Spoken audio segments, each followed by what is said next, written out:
Yes, guys, what's going on? Welcome back to another episode of the Adapt Performance Podcast. So in today's podcast, we cover a lot, and this is a sick episode. I think you're going to get loads of value from it. So we've got Jake from Caradoc Conditioning. Okay, so you've likely seen his stuff on Instagram and TikTok. He's sick. You know, he does a really good job, and I give him these compliments in the actual episode. He does a really good job of conveying good quality information in a very clean and easy to understand way, and I really like that. And I think, yeah, it just sits with me very well. So yeah, I think he smashes that. Go check him out if you don't already follow him. I think you'll get a lot of good stuff from that. In terms of what we actually cover today, then, just to give you a little bit of a tease, we go through quite a lot about hypertrophy, actually. So how to build muscle that is, useful in your sport. We cover a little bit on cluster sets and how we use that and some of the practical, tools that you can make that an effective, programming decision for yourself. We then go into chasing specificity. So how do we, transfer gym strength into your actual sport to elicit a better result, get you better at doing what you want to do. We then go into, sprinting. Okay. Super important for all speed athletes and field sport athletes to make sure that you're doing it in the most appropriate way, doing it in a safe way, but also ticking the boxes that you want to be able to tick to make sure that you're effective. Okay. So we cover some really good stuff there, and, absolutely sick episode. I really enjoyed it from my side.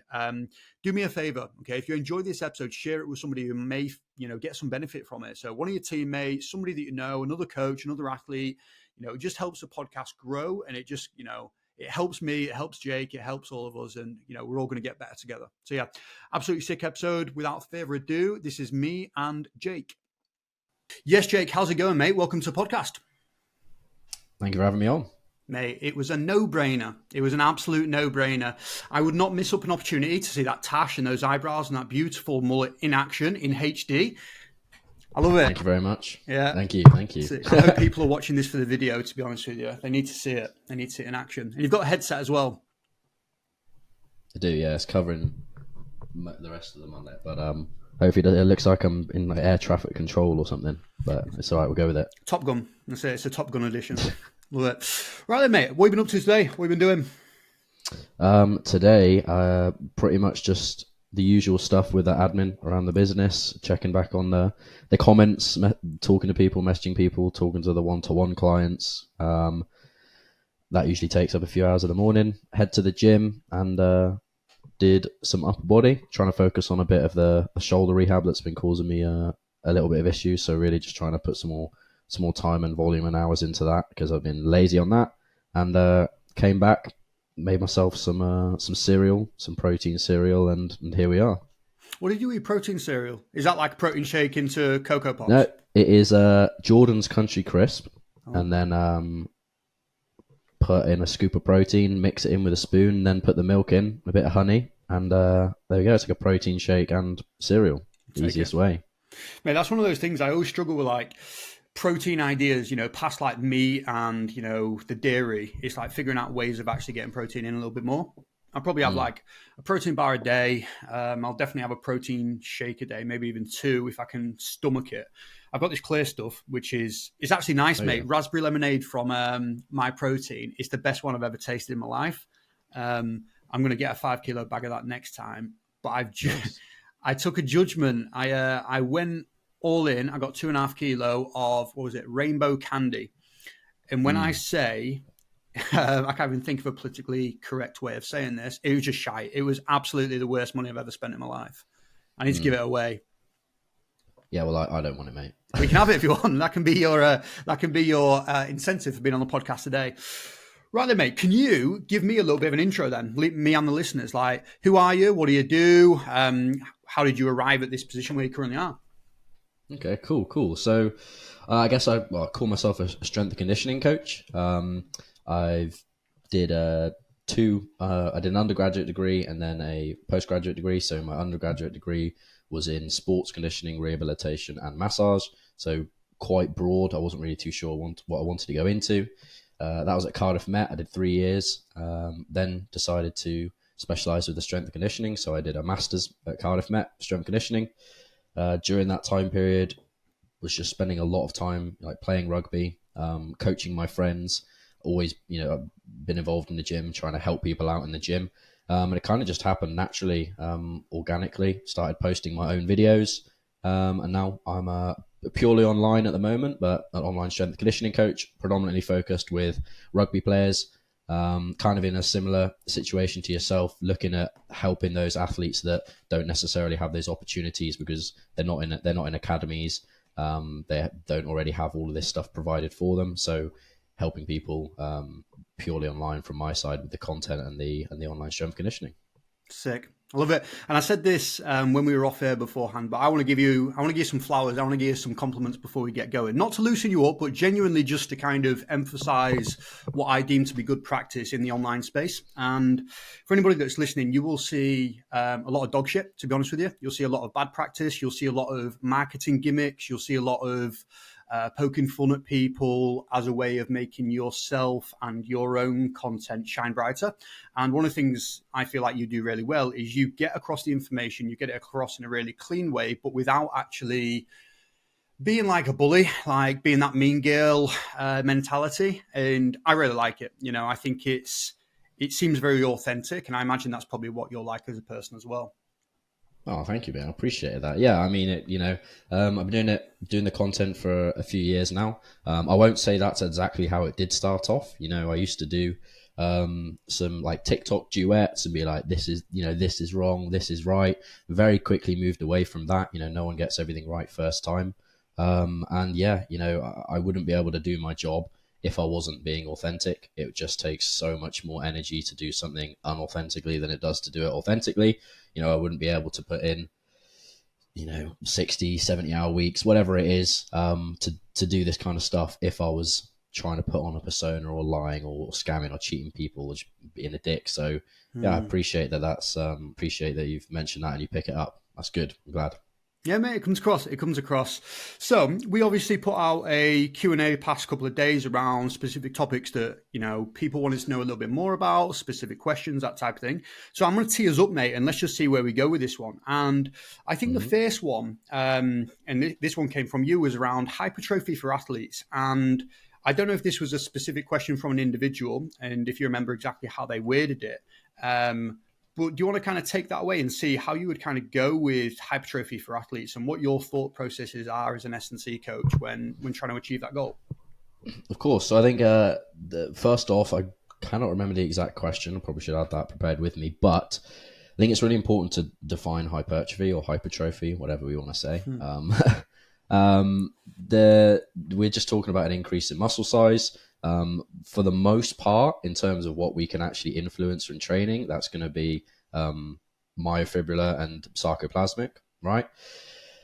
Are we really interested in sarcoplasmic? So let's just call it the increase of the fluid in the muscle.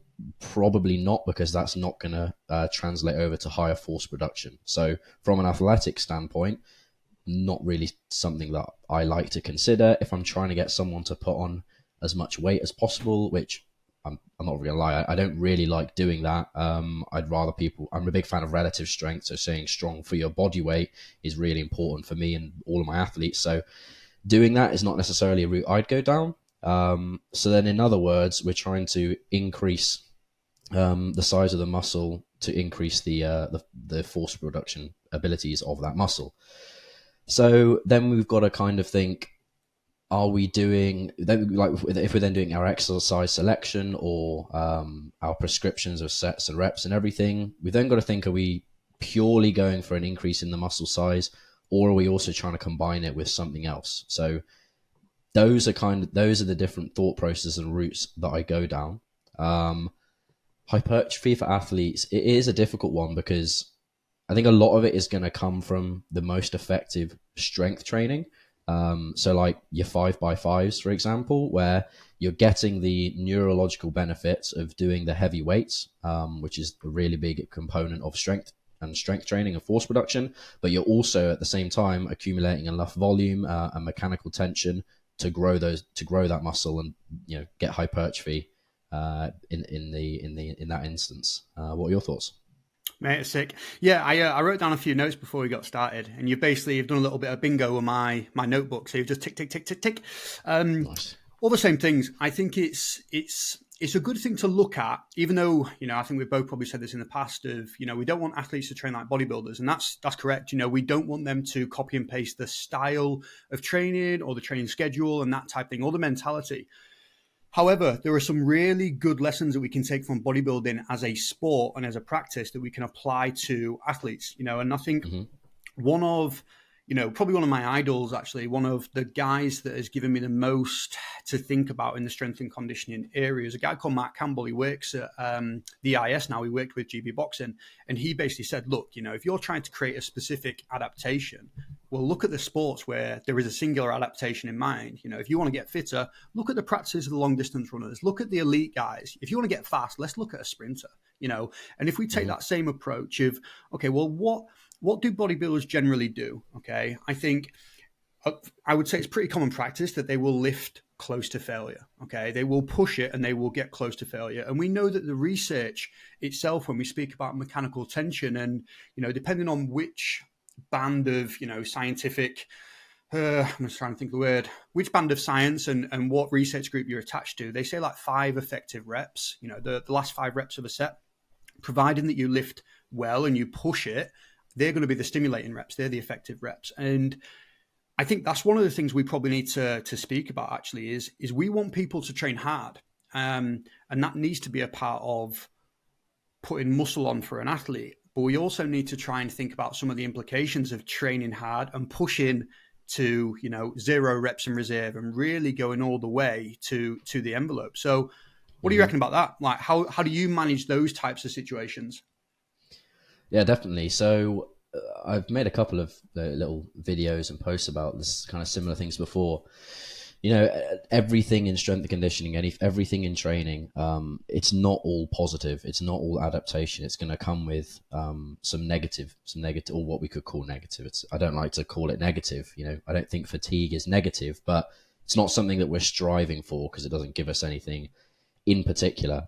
So can we strike that balance with the way that we're prescribing the training to make sure that we're getting the most stimulus or the least fatigue, or the most amount of benefit and the least amount of drawback? So with the effective reps thing, or proximity to failure, those last 5, it's about trying to find that balance between are we going to do like less sets closer to failure? What are the benefits, the pros and the cons of that? Are we going to do way more sets, like the hypertrophy clusters protocol, like 8 sets of 5, and then the benefits and the positives that come with that? For example, let's compare, 4 sets of 10 to 8 sets of 5, right? So what you might consider higher intensity, closer to failure, less sets, compared to further away from failure, but more sets. If we are going closer to failure and we're doing it for less sets, it's probably going to be a little bit more time efficient. And you're going to ensure, especially for athletes that, and if you're not measuring the velocity, that they are actually going close enough to failure to get that desired, hypertrophy, to get that response that we want. But some of the drawbacks, as we get closer to failure, our rep speed is going to start going down. So the velocity, the power from that is going to slow down, which is a really important concept for athletes. And we're also going to lose a little bit of the quality of those reps in terms of like the technique. So if you really want to be pushing and get maximal output, pushing close to failure, there's going to be some areas of technical breakdown. If there isn't, I just don't think you're really pushing enough. The exact benefits flip when you talk, and the drawbacks flip when you go for the 8 sets of 5. So you have to spend a lot more time doing the 8 sets, even if you have shorter rest periods. You're not necessarily going to ensure that, at least for those first few sets, are you even getting within that 5, that proximity of 5 rep range? Are you accumulating any volume that's going to give you hypertrophy, or is that even a bad thing? I don't know. And then the benefits are going to be that you have more velocity, more power, higher quality reps in terms of your technique. So every single thing that we do, that's just one example. There's going to be pros, there's going to be cons, and it's just about us balancing and finding out for each individual athlete and at each individual time frame and each goal, which is the best selection for that. And that's probably one of the more nuanced and harder things to probably think about, I'd say. For sure, mate. I did my master's dissertation in, well, it's basically I had three different trap bar sets. I basically had a touch and go condition with the trap bar. Hmm. I then had dead stop reps, and then I also had clusters. So I think we did three sets of six on each of those, and the clusters was three sets of two with 45 seconds rest in between each. And essentially, what we looked at was velocity. We had it on the force plate, so we got a measure of peak force, average force, all that good stuff. And essentially, what did we get? So we got peak force. The highest peak force come from the dead stop reps. The highest peak velocity come from the touch and go because you get an element of bounce, and it did happen in that very small window straight off the ground. But when we compared that against the clusters battered everything. It absolutely trumped them both, and that was really interesting. One of this is like a little bit of a side note, but one of the goats, one of the guys when it comes to clusters and research in that space is a guy called James Tofano, and he actually came over to Sheffield Hallam as I was doing my study, and I'd spent so much time referencing his name. I was fangirling hard, mate. I was like, this is actually the person. But he's really cool, and he actually spoke around clusters, and you mentioned before some of the downsides of clusters being potentially it takes a little bit longer. And what he said is he'd compared, your typical rest time of, I don't know, 3 minutes across three sets. And he said, just break it down, do a minute and a half, do a minute and a half in between six sets of that thing. And you still end up with better results than if you did it before. And I thought, you know what? You've just minimized the downsides there. One of the downsides, really interesting, actually, I'm just going off on one, mate. You can jump in when you want, is when I've done clusters in the past, particularly when I've gone super heavy, one of the things I've actually really struggled with is the mental side of being able to keep dialed in for six sets, 10 sets, particularly with not a long rest time. Don't know if you felt that. Yeah, definitely. On that one, there's a couple of things with the mental side. There's a couple of drawbacks. For not kind of mental side, but I'll also include it in the other things like fatigue. But first of all, it's so hard to get the weight and the intensity prescription correct.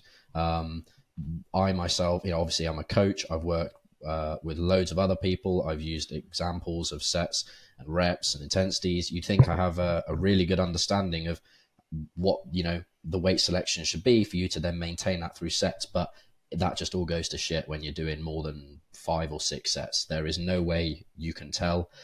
It's going to be extremely individualized. It's going to be, on the day, you might find that your first set moves amazing and then the fourth and fifth are horrible, or you might find that the first and second set are amazing and the seventh and eighth absolutely fly.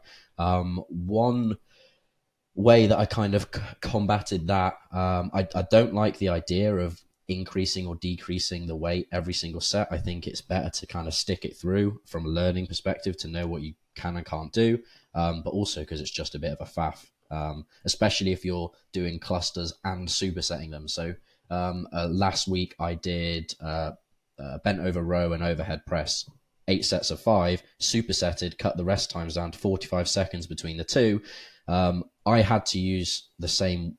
No, I put 5s on either side because the rows were easier than the overhead press. But if it was taking loads of stuff on and off, again, for the same reasons you mentioned, you're not going to be able to stay dialed in for that. What I've done to kind of combat that, depending on exactly what I want to go for with the sets, if we're talking purely hypertrophy, if I get to that 8th set and I can do more, I'm definitely doing more. I'm going all the way to failure.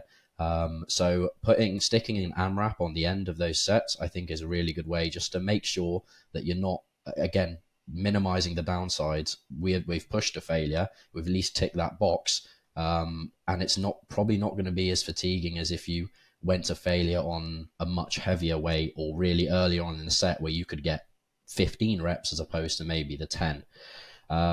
With the other way that I found it really doesn't work, if I'm honest, is with heavy squats. Simply because of the effort it takes to rack, unrack, and all these things. So I've tried it a couple of times myself and with clients, really heavy box squats. So the box squat is already going to be heavier than what we're doing anyway. A huge part of that is going to be the walkout, the unloading. But we were setting people up. It was with a 4 rep max, and it was 2 reps, rest 15 to 30 seconds, 1 rep, rest, 1 rep, and just doing that and racking the whole time. Like, what are we trying to get the stimulus from? The squatting and the extension through our through our knees and our hips, or unracking the bar? Obviously not unracking the bar. So I find it didn't really work too well with that. And for people who are benching that don't have a spotter that can help them with that, again, a couple of drawbacks. But for like overhead presses, for rows, for bench presses is all right. For pull ups and for deadlifts as well, I found that they work really, really well. Just being able to increase that, get better quality reps, stay nice and strict with it, and increase the volume. I think they work well with that.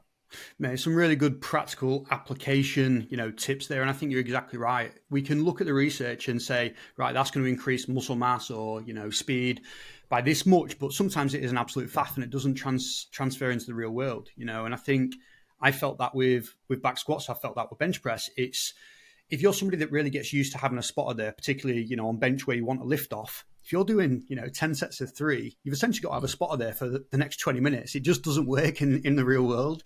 And I think one of the things that I think is really interesting is CrossFit. Okay, you look at CrossFit and some of their styles of sessions, and every minute on the minute, EMOMs. Okay, you do 3 reps on the minute, you then rest for the remainder of that minute.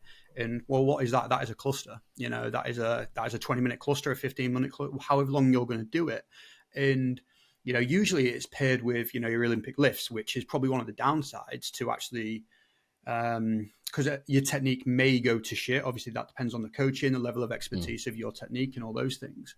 But one of the things I always found doing EMOMs when it came to like cleans and snatches, particularly if you were meant to escalate as you go, so increase the weight, is you would spend your rest time fucking around with those bumpers, and putting a new plate on there. And that became really taxing to the point where the next set is actually a little bit shitter, and then you gain that engine back. So, mate, I think we've covered some really good stuff there. And I think one of the things I actually want to delve into a little bit more just off the back of that question is, so if we look at hypertrophy, we've covered a lot of the behind the scenes stuff. Let's say I come to you and I'm like, right, Jake, I'm skinny. Help us out, bro. Okay. I'm playing rugby. I need to put on some size. I kind of have the usual training sessions as far as rugby goes. I've got Tuesday, I've got Thursday. I'm going to play on a Saturday. What are you saying?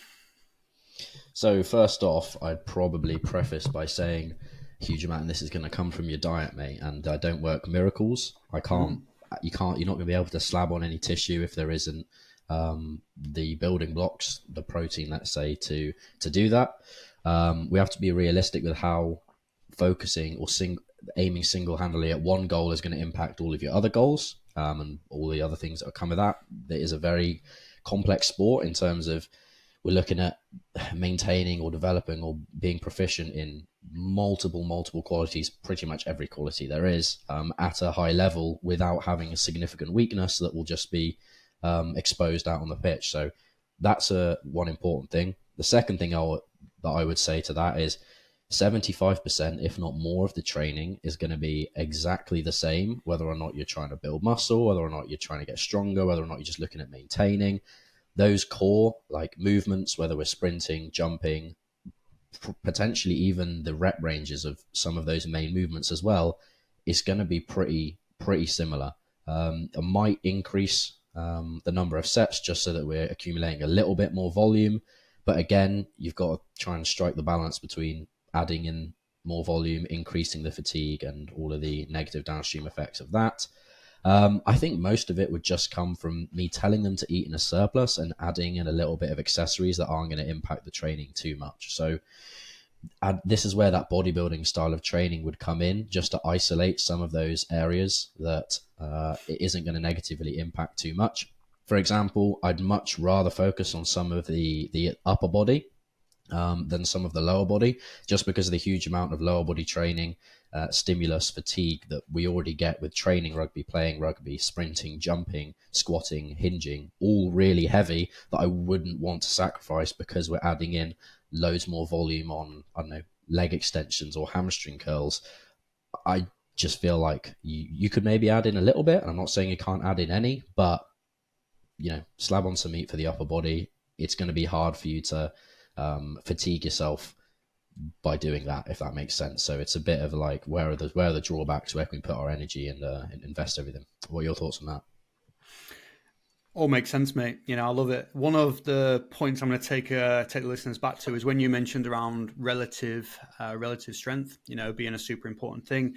And one of the things I want to jump in on is you said chasing a goal specifically. So let's say, for example, and it's pretty common, I definitely get this, where a rugby player will come to me and be like, right, I want to be better for rugby, but I also want a sick rig. Okay, I want to put on a lot of mass. And it's like, okay, cool, we can definitely do that, right? However, some of the implications of us chasing that goal of putting on a lot of muscle mass means, okay, you're in a surplus, you're going to put on a bit of muscle, love that. You're also going to put on a bit of fat, okay?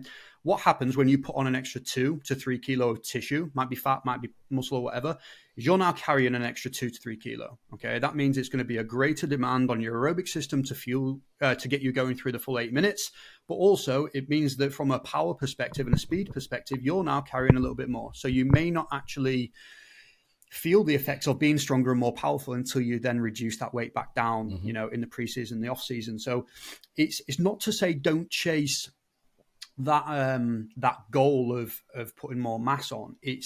I almost think of it a little bit like a DJ deck, mate. You've got all these dials, you've got all these volume meters, and you're going to push one up, but you can't push one up. You can't push them all up because you'll blow the speakers. Push one up for a bit, you're going to have to bring the other one down. Okay, eventually you're going to do the other one. You're going to get the equalizer right. You're going to play around. That's all my DJ knowledge that I've got actually.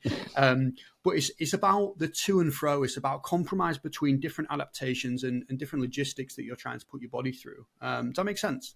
Yeah, no, definitely. I think it's most relevant in season, not just with rugby players, but any athletes that are around competition schedule, is that, I don't like the notion that you can't get stronger or you can't get bigger or you can't get leaner or any of these things in season or close to competition. These should absolutely, be your goals and your priorities. And if you don't have any direction with that, you just, especially for something like rugby, are you going to staying the same for 9 months? No, it's just not an option. There are very, very few select situations where there'll be players that will focus on doing that, where they'll focus on maintaining. But that's somebody like, for example, Alan Wynne-Jones, who, what are you going to get out of benefit of pushing this player to squeeze a little bit of performance out? For what? For another season or a few games or whatever. There, you just want to maintain. You want to stick with maintaining them, keeping them in top shape. If you are somebody that is far away from the end of their career or far away from maximizing their genetic potential, then you have to try and push that boat. Absolutely, you don't want to be doing it too extreme. My general recommendations with like weight gain or weight loss are going to be like no more than 0.25 or a quarter of a kilo a week, just because of the negative effects that might have on your fitness, your running ability, whether that's sprinting, your change of direction, and obviously your injury risk that might come with that. But you should absolutely be trying to get stronger. I think a lot of the mistakes that people make with their in-season training in terms of trying to make these improvements, it's not that you shouldn't be trying to get stronger or change in these ways. It's that the constraints of the week and the fatigue that you have impact your ability to actually do that. So it's not that we're not trying to get stronger at our back squat, but if we're only allowed or able to squat once a week, it's unlikely that it's going to happen at the same rate as if we're squatting twice or 3 times a week like we might be able to in the off season, accumulating more volume, having less fatigue in our legs from other things, from games, not having to be in tip-top shape. I think that's one of the biggest things for me. Mate, I love it. Right, I want to actually finish up the hypertrophy discussion with a couple of key points then. So we just chatted around, 20-ish minutes on hypertrophy and how we get to that point. If you had to give us 3 points, okay, I'm a rugby player trying to put on some mass and I want to do it in a really appropriate way. What are we saying? 3 bits. Do not do a bro split or bodybuilder split. I'll keep them short and sweet so that we can move on. But with that, it's going to be full body or upper body, lower body, and then the exercises that then fit into that. You could make an argument for maybe push-pull legs, but I really just think it's full body, multiple times a week, or upper body, lower body, and a full body session, something like that. That would be number one. The second one that also builds into that is just focus on your compound lifts. They give you the most bang for your buck. They're going to hit the most amount of muscles. If you have a full body or upper body, lower body split, the compound lifts are going to slot very nicely into that. There's a lot of exercises that are full body that give you, really good stimulus for your whole body. And if you're doing like a push pull legs, you have no, you're not going to be fully recovered. You don't know where to fit those exercises in.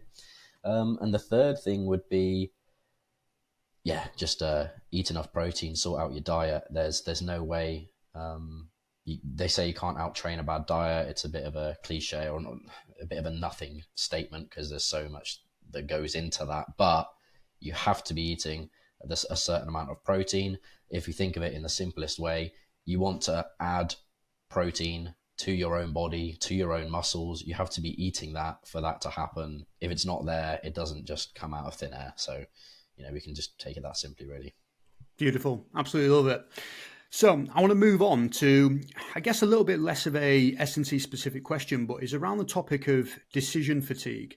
So we obviously just chatted for about 20 minutes there on one specific thing. And we probably covered a lot of ground for somebody that isn't, if they're not involved in sports science or they haven't been around the gym for a while, they could see that as, wow, there is so much I could do there. And I feel that this is my industry, it's your industry. And I bet you sometimes get the, that brain fog, that paralysis analysis of being like, shit, what do I do? And I don't know I'm not a car guy, but if I go to a mechanic and he starts speaking to me about bloody head gaskets and cam belts, I don't have a clue, but it's second nature to him. So if a player or an athlete that you're going to be working with kind of comes to you and say, look, decision fatigue is something I'm just really struggling with. Like, I just don't know how to push things forward. How are we unpacking that? Yeah, it's a good one. It's something that I struggle with in programming for myself. I find it very easy to program for my clients, but when I program for myself, because I've got so much more information and all these, own biological feedback and how tired I am and my own knowledge of all of the different exercises and everything that goes into that, it gets overthought. And so what do? I just follow whatever my clients are doing, and I do one of their programs, and that works so much better for me personally because I haven't had that whole, analysis paralysis. I know what's going to work. I'm feel way more confident programming for somebody else than I necessarily would for myself because of those reasons. So what is it that people should focus on? It's kind of what we spoke about already. We can tie it into the hypertrophy stuff. Focus on your compound movements, focus on getting stronger at them, have a good amount of variation. So enough variation so that things aren't getting stale and you're not working through the exact same movements for year on year, but also not so much variation that you don't get enough time to practice those key movements and get good at them. From a speed and a power perspective, you need to be sprinting.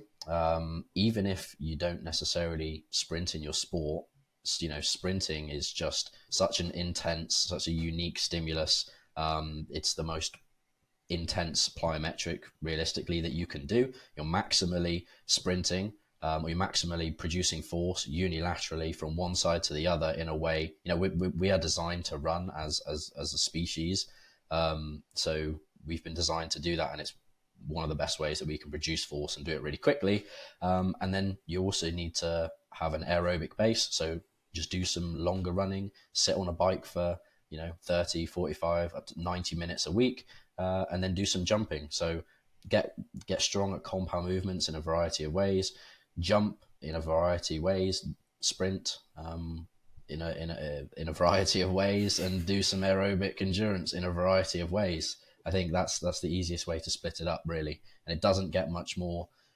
That is going to be 95% of your performance. Everything else is little fine tunes and tweaks, using like your car analogy. Now, I'm not a car guy, but there's only so much you can do to when you tune a car, right? You're not going to be able to change the main structure of the car or the engine that's in it. These tiny little tweaks are only going to change things so much, and you got to think about it that way with your training. Adding in a really tiny little sport-specific movement, or like a really specific exercise to bring up a specific body part, that should never be a big focus of your training, because the foundations, the sprinting, the jumping, the aerobic endurance, and the strength on those compounds is where you're getting all of that benefit. So focus on those. Everything else, you can kind of picture that as irrelevant, or you can learn slowly once you've got over this analysis paralysis to add little things in here and there, sprinkle them in, but don't focus on them at all. And this is probably some of my thoughts about the industry in general. And obviously the fact that the internet is a thing, social media is a thing, there is a lot of information out there, and not all the information is necessarily good. And we all feel like we're giving the correct stuff though. So I definitely empathize with people that are struggling to find some anchoring and some structure with the training. I think you summed it up really well there.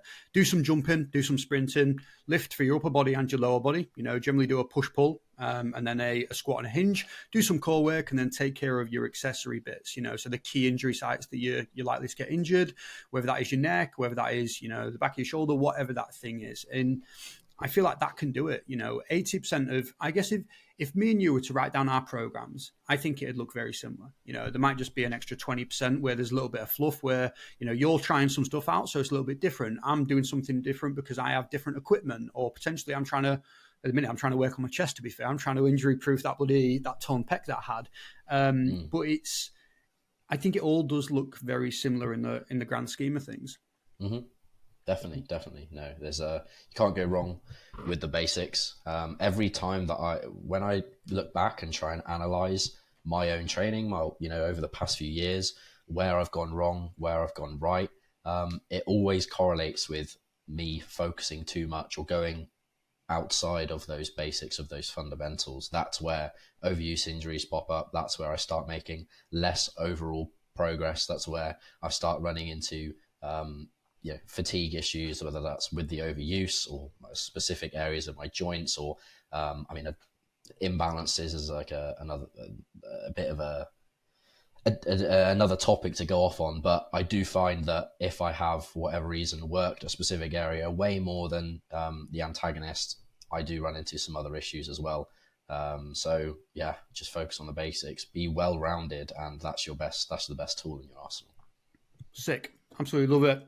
Right, let's move on. You mentioned sprinting and, power in general. So if we've got a player, any athlete in general, or, a young coach that's trying to kind of develop his craft, sprinting, how do we begin that? How do we basically build somebody into being able to do, as you mentioned earlier, probably one of the most highest stimulus power exercises that we have access to? So what's your kind of start point, or what are the questions you need to ask to be able to make a good decision on that start point?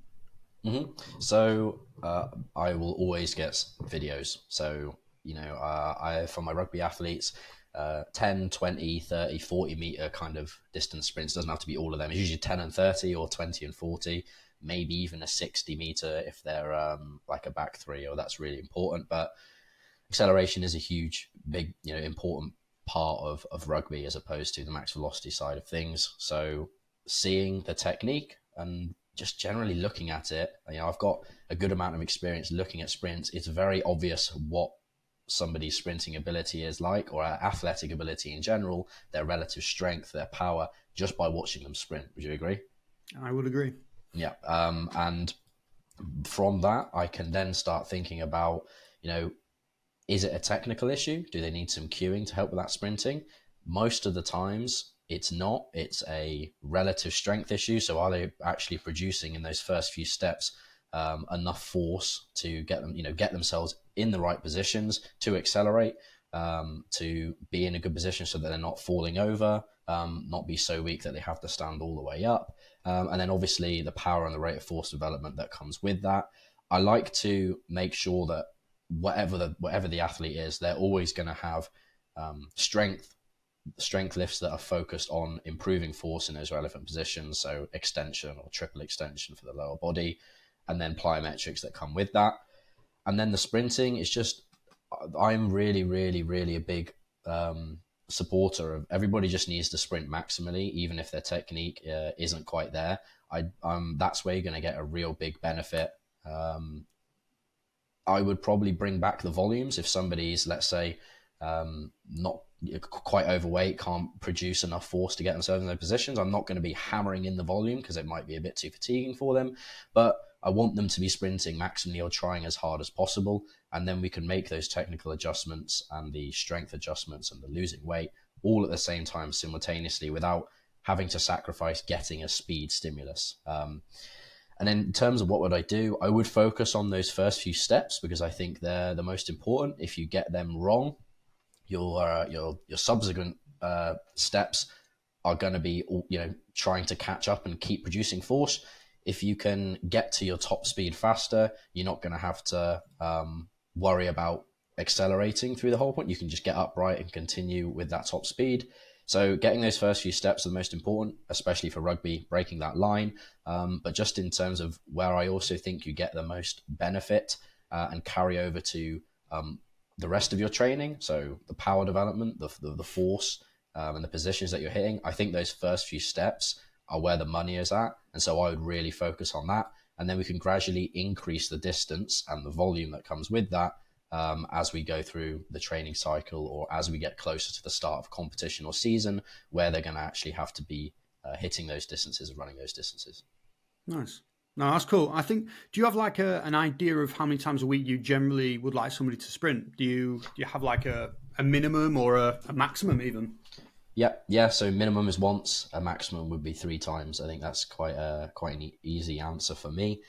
There isn't a maximum if we're talking about technical work. I think if let's say you're a track runner, I'm not obviously not my area of expertise, but if you really needed to drill certain positions and get the proprioception and the awareness and the balance and just practice those movements, then there's no issue with doing that every day or every other day. So you could probably go 3 or more times. But in terms of putting maximum effort into your steps and your sprinting, I'd probably leave it at 3 times. One of them would be, so in season, one of them is your game day. You're going to be sprinting maximally in your game day, I hope. The other one would be an acceleration focus session, and the other one would be a longer distance maximum velocity focus session. So we tick absolutely everything. That's what I do for all of my in-season athletes if they can. Love that. Where would you put your change of direction based stuff in if you were going to put it in? Would you leave that for the actual game, or would you try and group it on one of the two, the max velocity or the acceleration? Yeah, so again, I think I prefer it to go with the acceleration stuff just because, the kind of positions and the force production that we're hitting, I think are more similar with the acceleration and the change of direction stuff. It's just in a different plane of movement, maybe. So laterally as opposed to like horizontally or going forwards. And then with the max, but then if somebody really needs to work on that, there's no reason why they can't do that on the max velocity day as well. I will just tend to have my acceleration work and like lateral shuffles or steps in the acceleration training.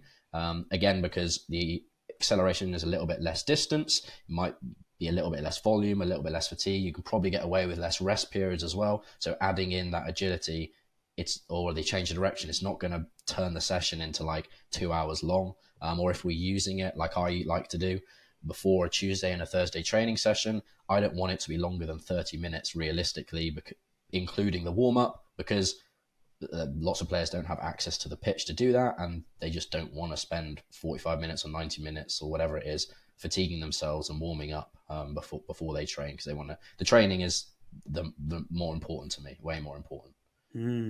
I feel like that point that you just said there is also something I try and opt for as much as possible, is getting the sprint training done directly before Tuesday and Thursday. I see it as it's logistically efficient, and it's also probably the most adaptation, efficient as well. Like it's low hanging fruit.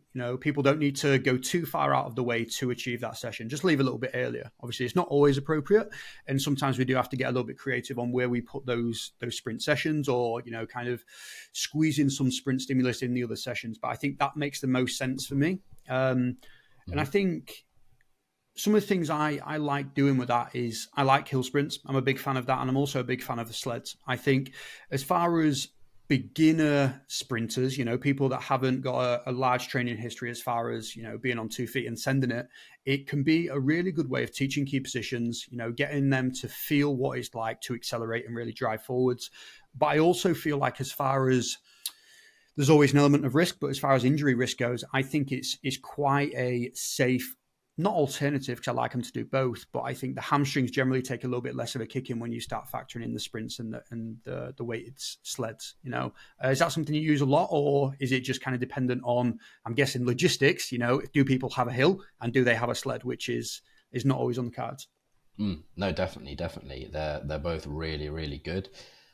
It's difficult because not everybody has access to the hills. It then makes it, with when you're then pairing it up with training, do they have a hill where they're training? I think it can work really well. If you've got like a lower body session, you might do some hill sprints before it. It's also a really good way to get in some like anaerobic conditioning and also condition the muscles, the tendons, the actual structures that are required for you then to do it maximally when you're sprinting.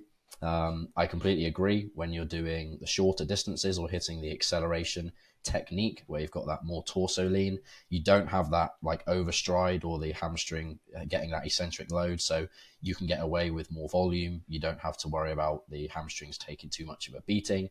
But that's also the drawback as well. Like, we do want an element and exposure to that, which is why it's always in there once a week, so that the only, if the only time that you're doing something or reaching a certain intensity is when you're playing your sport, you're probably not going to perform the best. It's not going to be something that you're confident with, and it's just not going to be something that your tissues are going to be prepared for in most cases. I do like hill sprints. I really do like sled stuff. I find that most people have access to the sled in the gym, if they have it at all, as opposed to out on the pitch. But if people do have access to it out on the pitch, that's something I'd want them to communicate with me. It's important to know what equipment you've got available, and then we can set up best based on that. Really good way with the resisted, or just slowing it down, allowing you to produce that force for like a longer period of time. That, like I said, you get a lot of the benefit out of those first few steps, but then after those first few steps, if they're not resisted or on a hill, you start to get upright. You start to lose the amount of force that you can produce horizontally. So the sleds, the hills, anything that you're pushing or pulling is going to allow you to maintain those positions for longer and get that benefit for longer. For sure. I think what you said there around the fact that the sled or the resistance is going to be slowing you down, it is essentially the closest form of strength training you will get to actual sprinting. And that is one of the drawbacks that, people in the S&C community will chat about, saying, well, gym strength doesn't carry over to sprinting. It's so different. Like, it's not the same movement. It's not the same speeds. It's not the same forces. And, to an extent, I do agree. And I think that's where, your resisted sprinting does close that gap a little bit more and just provide a little bit more of a bridge, essentially. And, it's not to say that the weight room doesn't help you sprint. It does. It just gives you a slightly different quality that you can then begin to express on the pitch. One of the things that you said before around not everyone has access to sleds, it takes me back to lockdown. And using a bag for life, and as the bag for life, fill it with some weights and stuff, take it out onto the field and absolutely send it with it. That works really well, mate. That was like such a saving grace for me. That was probably one of the fastest I've ever been, which is in fact terribly slow. So moving on to the next question, mate, is around specificity. So we just kind of, tickled it a little bit when we speak about specificity of sprinting, but where do you stand when it comes to, the question that everyone wants to ask is, okay, what's the best exercise for rugby? What's the best exercise for passing? What's the best exercise for this? So do you feel like there's a drawback to sport-specific exercises at all? Or is it, does that make up a large portion of your programming? So this is we were kind of just before we start the podcast, we were kind of talking about Will Rattel and his stance on a lot of this stuff, and it's made me think about my what biases I have for certain movements and certain exercises and the actual stimulus that they give us, and how that changes with the specificity as well. So it's something that I've thought about recently, so I've got a couple of good answers for you, I think. I would say that as a whole, as you get more specific to the sport, you will have less overall adaptation or less stress on the system as a whole. So as you start adding in more constraints, I'd probably the best word to describe them. You're saying a constraint is just, you have to do it this way, or shaping it to be a certain way. And as we're making it more sport specific, we're adding in more constraints, and we're taking it further away from something that we can stress the system more as a whole in, right? So one real prime example, I think the best thing to kind of talk about will be the difference between like a full range of motion squat and a box squat. I think that most people would agree that the raw stimulus for strength and hypertrophy and the stress that you're putting on the system is going to be better from doing a full range of motion squat, especially for like long-term development when we're looking at improving this, not just within that week or not just within that competition phase, but over months and years. I think that's pretty well established. Now, trying to make it more specific to the sport is most likely going to have two main benefits, I would say. Number one would be getting rid of any extra fatigue or extra range of motion that isn't going to be included that much in your sport. So this can make it really useful for peaking or close to competitions.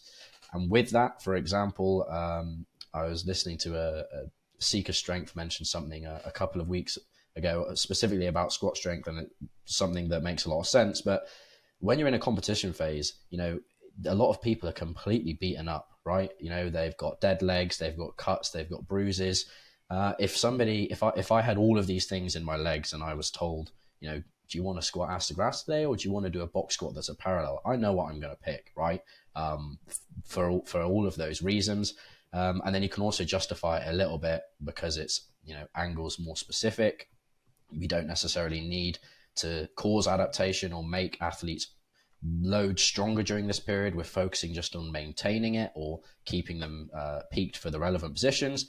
And so that's where I kind of stand on the squat side of things. It goes back to what I was saying before about 90% of your training coming from the basics.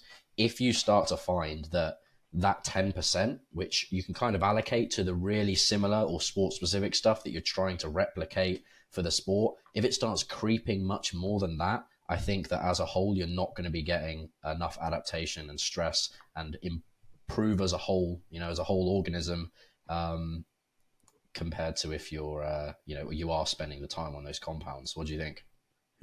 Mate, I don't disagree, and I think it's always one of those, it's the classic, it depends, it's having that context, it's having that information of the person in front of you and picking apart some of the stuff like, okay, what do they enjoy to do? Are they somebody that does get injured a lot? Do they come in on a Monday morning absolutely beat up, and do they have a lot of those issues? And, this is where I feel the actual coaching element becomes a big part of this, is putting the theory into practice. And I've got one guy in mind who I work with rugby wise, and he generally struggles quite a bit when it comes to in season. Okay, so he comes in on a Monday and he is just shagged. Okay, he is not feeling good about it, and his program is really flexible now.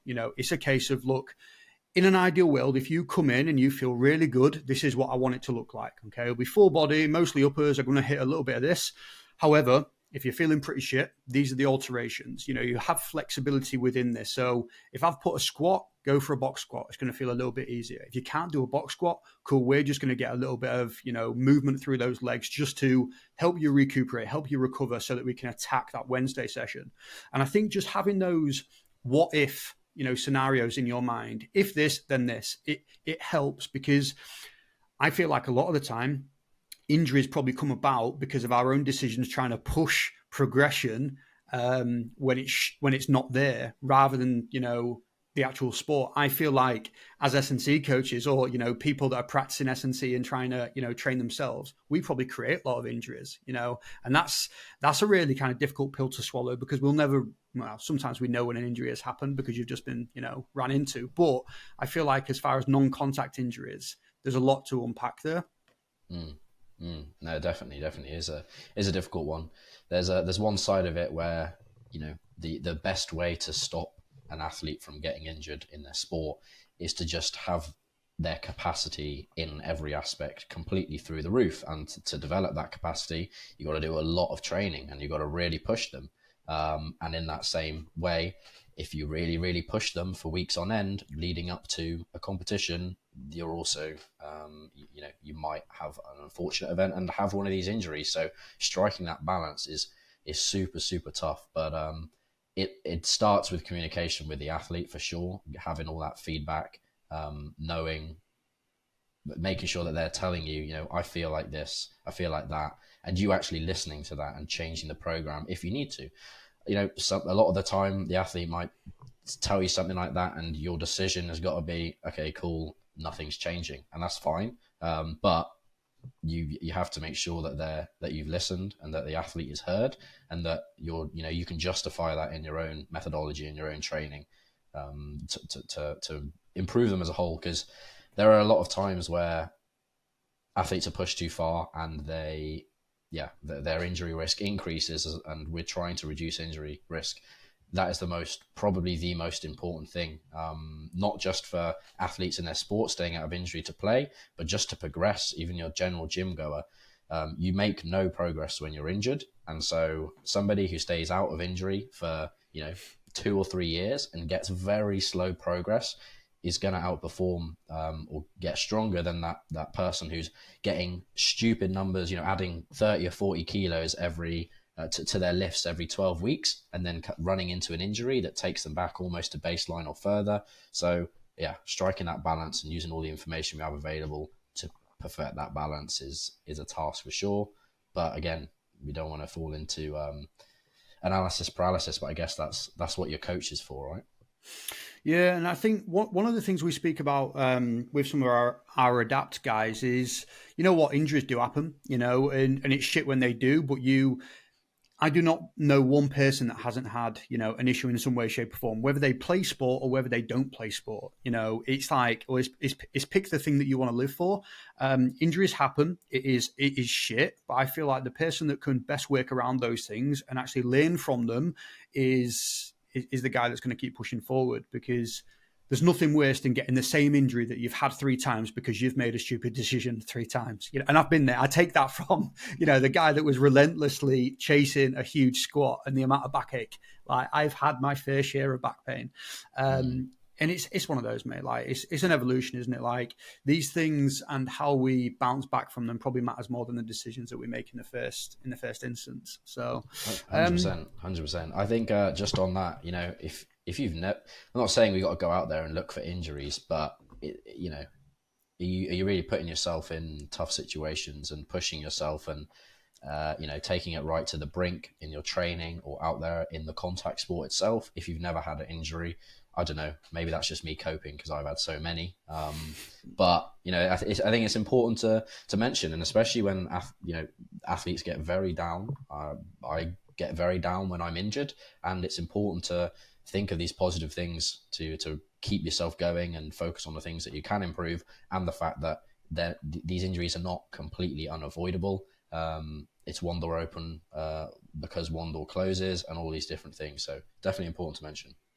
I've actually got a few things. I think we can roll with this a little bit from, I guess, some of the things I've learned from being injured then. So just give some context on some of the bigger injuries that I've had in my time. I broke my hip probably like 5 years ago. So I had a stress fracture along the neck of my femur. So essentially, ball and socket just near there. Pretty big one. And it kind of happened kind of out of the blue. What was really interesting about that is they get you walking pretty much straight away. So as soon as you have the surgery, in the same day you're walking, but you've obviously got crutches to reduce the amount of load. And they put a pin, so they basically pin it together. And obviously I'm kind of crutch ridden, for the next 6 weeks, just using that to walk. And I was thinking there is no way that I am not training. This is a huge important part of my life, and couldn't really do anything lower body, couldn't actually train the opposite side leg at all. And that would have been the first thing that would have gone to, contralateral effect, and a way of keeping muscle mass around on the injured side is to train the non-injured side. And we'll leave that for another day. However, what I basically went down the route of was, okay, I'm used to doing upper, lower, off, essentially. So your standard kind of split. Broke my hip, that wasn't on the card. So I went push, pull, off. Okay, I just split it along. And you know what? My volume went up. Okay, my volume went up quite a bit. But I was also walking around essentially on crutches. So what was the next injury I got? Well, I got a fuck ton of tendonitis in my elbows. And that was the worst place to be. So I couldn't walk, I couldn't train the legs. And now I just had this nagging pain whenever I took a step, but also wanted to train. And I think there's a lesson there of like, I definitely think you should look at what you can do, but I also think have a little bit of caution. Don't completely ignore all of the principles that we speak about of like taking things slowly, progressing accordingly, not just getting, too excited with something. Is there anything there that you've kind of experienced from an injury standpoint? Any lessons that you think would be worthwhile sharing? Yeah, for sure. I think from your specific example, I've done exactly the same for myself and for other people, taking out the lower body and going with that, push, pull, rest, push, pull, rest, push, pull, rest. Some weeks you're training 5 out of 7 days for your upper body. I've always found from a tendon perspective, from a joint perspective, if I'm hitting my upper body or movements more than 2 or 3 times a week, stuff just starts to go wrong. So that's just from a personal anecdotal experience. And yeah, there are more is not always better. If you double your volume in a specific area instantly, that kind of stuff is going to happen. And hindsight's a wonderful thing. You're probably not going to do that again. And it's very obvious now that we talk about it and highlight it. But yeah, doubling your volume in anything straight away is never a good idea, in my opinion. Gradual exposure, always easing into things. Whether it doesn't have to be a specific number. It can just be an extra set, an extra exercise.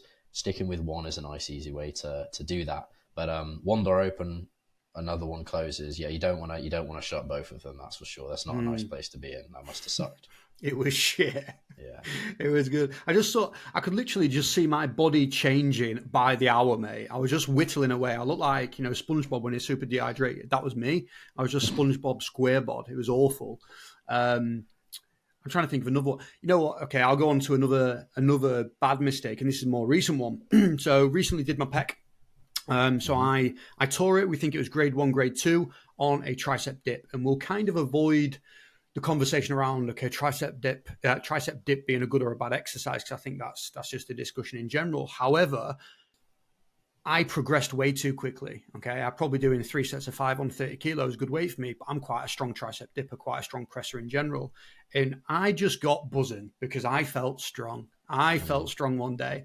So I jumped up from 30 to 60, which is obviously a terrible decision on this end of the pec.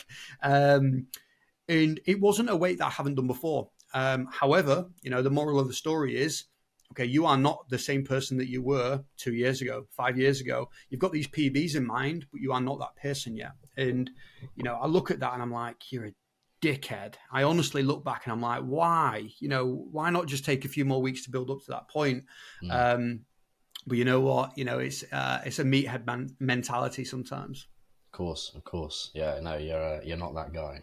You're not that guy. But with that, I'd say, yeah, you're not that guy that you were 2 years ago, or even 6 months ago, or even 3 months ago. I'm a huge fan of auto-regulation, using RPE stuff in terms of like exposure to 1 rep maxes or maximal stuff. The same would apply for sprinting that I would apply to doing a 1 rep max of a specific movement. It's always going to be like gradual exposure over like the mesocycle or over the few weeks, but also within the session. So I'm a really big fan of if I want to work up to like a 1 rep max, and this isn't me trying to tell you that's what you should have done, but this is how I would have gone about it.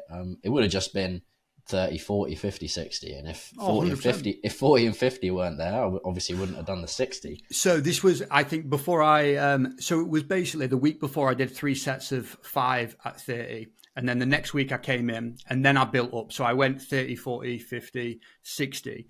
But still, it was just too much progression from one week to the next. That was essentially the problem. And the annoying thing is, right, and just to cut you off, is it felt so good. Like I went in to do a few reps of 60 and I got buzzing because I had the camera on me and set it up for the Instagram, obviously. And a few people around the gym were like, "That's it, keep going." So I kept going, and it was the rep after, and I was like, "Shit, I should have just stopped." Was there anything that built up to? And so to me, I would say, what did you? I don't know if I would have said you did that much wrong. I don't know if I would have done much different. I don't know if I would have told somebody else to do much different. If everything is feeling amazing, you've got to have these times where you push yourselves, and maybe 9 times out of 10 that wouldn't have happened, and 9 times out of 10 you have a fantastic session or and a really good PB. But if you what do they say, that the injury risk goes up significantly if it's more than 5 to 10% of a progression week on week, right? Mm-hmm. So with that, is that just intensity as prescribed as like a percentage of a 1 rep max, or is that 5 to 10% extra based on the week or the load of the week that you did before, or 5? Does it take into consideration the volume? I am not a massive fan of only doing the 5 to 10%, because what if you're using like a periodization strategy like wave loading or just undulating, where 1 week you do 70% on your squats and the next week you do 90% on your squats? I don't think that's necessarily a bad thing to do. And if everything was leading up to that point going, this is going to be amazing, and I'm a big fan of auto-regulation, I don't really have a leg to stand on here, so I don't necessarily see a huge problem. It's just unfortunate.